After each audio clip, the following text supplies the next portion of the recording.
Now the pelicans that we have here are the Australian pelican. They are the largest of the pelican species found in the world. However, we do feel morally obliged to point out to people from America, and Texas in particular, that not only are these pelicans the largest in the world, they're also by far the best looking pelicans in the world as well. They're fairly good flyers. They can get to about 6,000 metres on their 2 metre wingspan, and the odd one will make it from Australia to New Zealand. Their normal range extends from southern Indonesia, and they'll go as far south as northern Tasmania, and the reason they tend not to go further south is the cold worries them quite a lot. And the reason the cold worries them is they have very little protective oil or grease in their feathers to keep the water out. So if they bob around the ocean a lot, or it comes in cold, wet and rainy, they will eventually get wet through to the skin and start to shiver.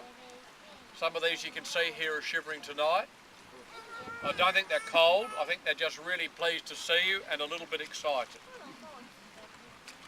The way in which these birds feed, a group of them, acting as a group, will herd fish into shallow water, and once they've got the fish herded into the shallows, they scoop them up with their bills.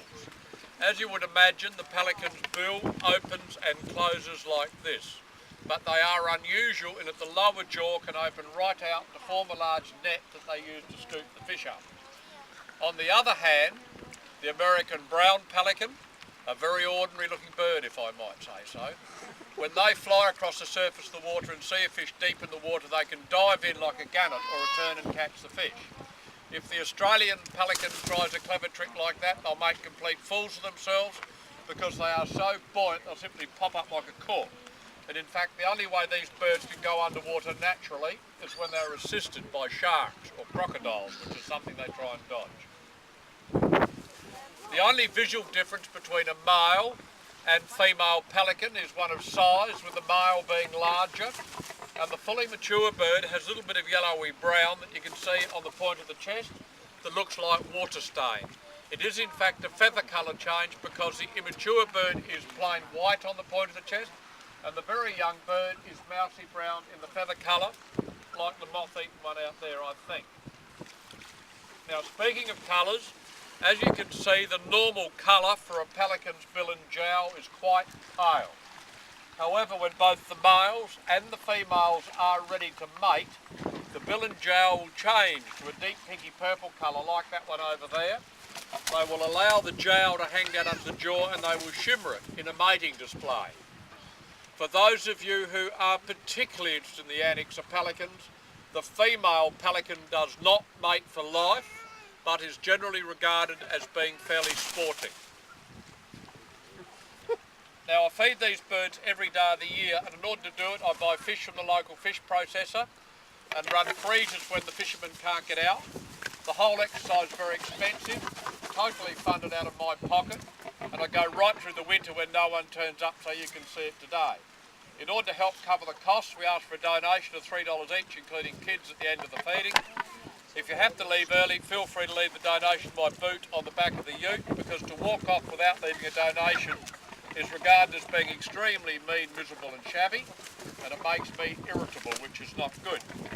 Now, the feeding tonight may be a little bit different to usual, because this bird here, on his left foot, has got a box sword sticking through it, so I'll endeavour to catch it, and it may spit the dummy a bit, but we'll get over that okay.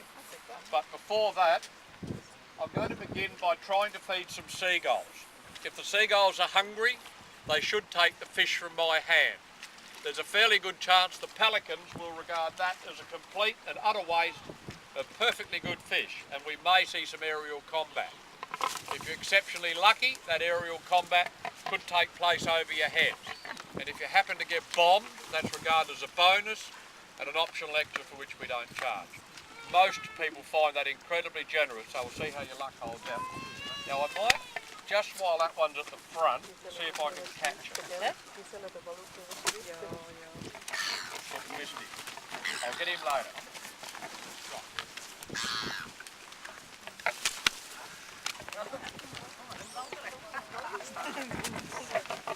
Now here's a really late comer. It should fold its legs up once again and drop down and look really spectacular.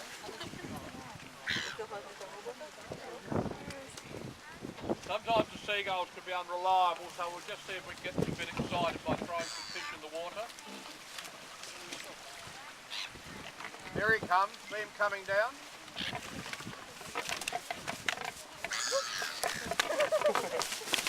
He's away. And that's an adult Pacific gull that's chasing it.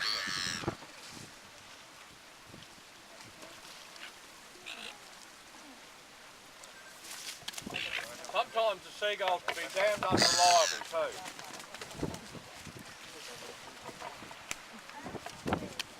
They may not be hungry.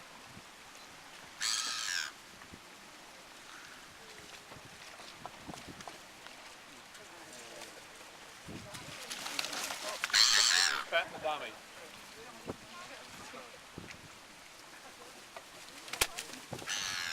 And you think I wear a hat to keep the sun off? Nothing to do with it. It's the table manners that's a problem. And it can be a real problem. Whoops. I'm pretty disgusted in these seagulls. Now this Pacific gull may take a piece. He's happy. Sometimes the seagulls can be really quite shy about taking the fish from my hand, and that is because when the pelicans are really hungry, they have been known to eat seagulls live. One very distinguished pelican was seen eating a chihuahua live once, and that justified that particular pelican's place on the face of the earth forevermore, in my opinion. Chihuahuas are really shocking things, and they should not be encouraged by anybody. Oh, yeah. This is true. You got a chihuahua, have you? Yeah. There's no hope at all, I'm sorry. Apparently it kicked on the way down.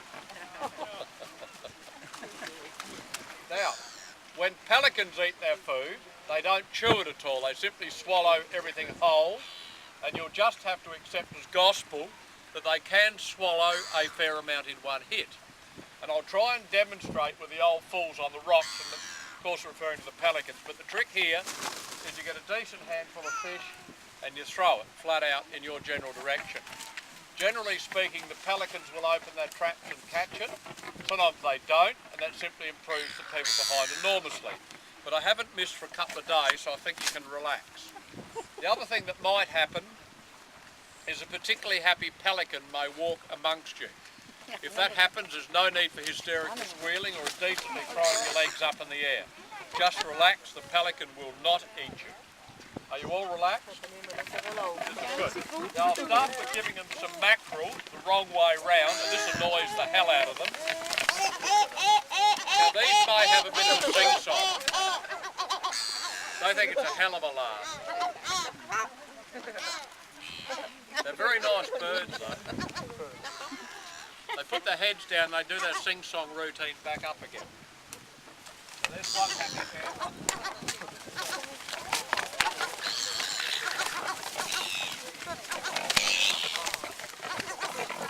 Sometimes their manners get a bit ordinary.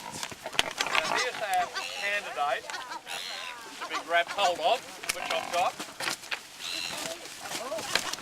We'll spit the dummy for a minute, so we can just bear with it.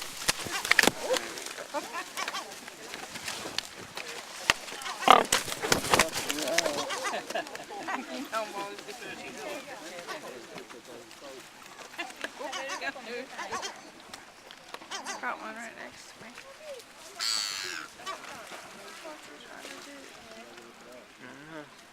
In the spot, you gotta go to the soft concrete. There he is, he's a happy camper. A boxthorn. Where they breed, there are boxthorn bushes, and the square little bit of boxthorn, they often get them in their foot. It annoys the hell out of them. You want to go off with a fish, a few troubles. Got the salt. Right.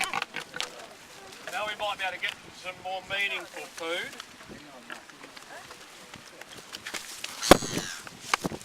Might have upset their apple cart catching that one, so we'll give this one a go. They actually don't like garfish all that much, they're a bit shy now that we've caught one.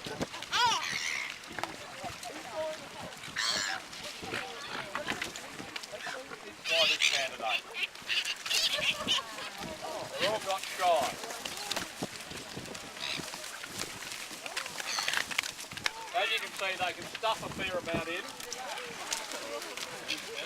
Now they may grab that one around the throat because he's digesting by stuffing his head under when he spits the dummy.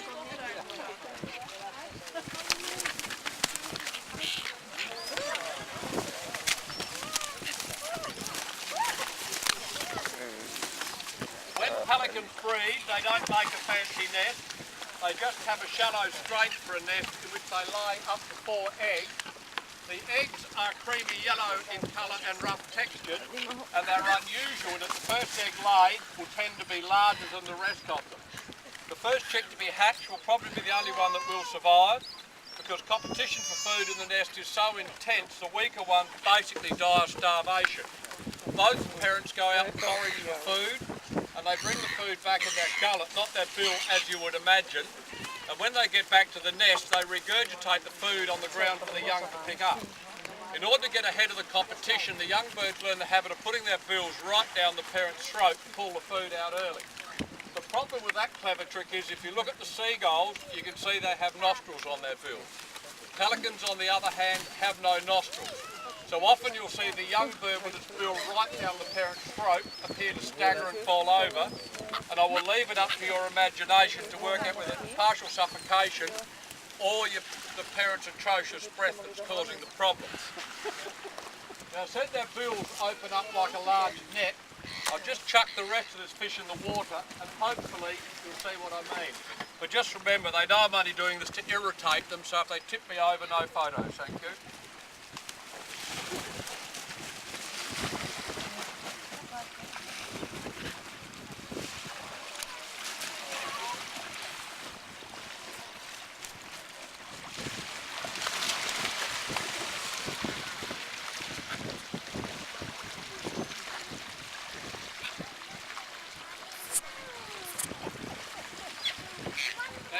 Not only could you see how their bills open up, you can also see how wet they're becoming because they lack that natural waterproofing oil and grease in their feathers to keep them dry.